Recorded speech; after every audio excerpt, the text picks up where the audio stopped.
Patay matapos matrap ang isang nursing student sa sumiklab na sunog sa Malabon.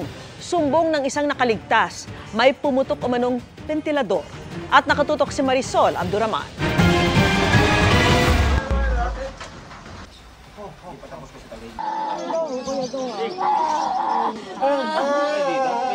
Humahangos nang dumating ang ama ng 19 anyos sa Sinyanza, Manalang. Kadarating ko lang po eh. Galing akong Pampanga kasi may nasikaso ako. May kasama sila kaso hindi na naakyat siya. Hindi na siya naakyat dahil malakas na raw yung sunog.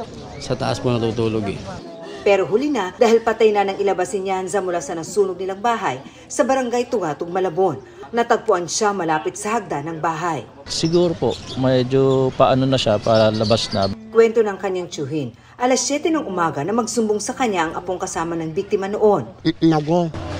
Ano daw nangyari sa ventilador? Kumukot. Takot, na ako. Kaatla ako. Wala na. As in, puro apoy na. Oo. Second year college sa nursing pero hindi na matutupad ang pangarap ni Nyanza na mabait daw ayon sa mga kaklase at kaibigan. Naiwan ding natutulog sa taas ng kanilang bahay ang 3 taong gulang na anak ni Lionel Pagunsan. Pag-akit namin, wala na, malaki na apoy sa taas eh. Ngangawa siya, hinanap na lang namin kung saan madadampot. Agad daw silang nagtakbuhan, kaya nagalusan si Lionel sa braso, pero nailigtas naman ang anak. Isa ang bahay nila sa 7 nadamay sa sunog na umabot sa ikalawang alarma. Under investigation pa rin po siya.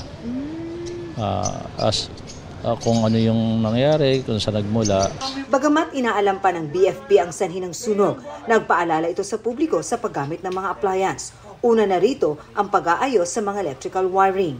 Lakihan yung mga voltage na kailangan kasi usually pagka matanda na yung bahay, yung mga wire natin na maliliit, tapos nagdadagdag tayo mga aircon, mga appliances, hindi na po akma, hindi na kinakaya.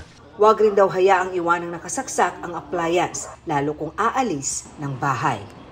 Para sa GMA Integrated News, Marisol Abduraman, nakatuto 24 oras.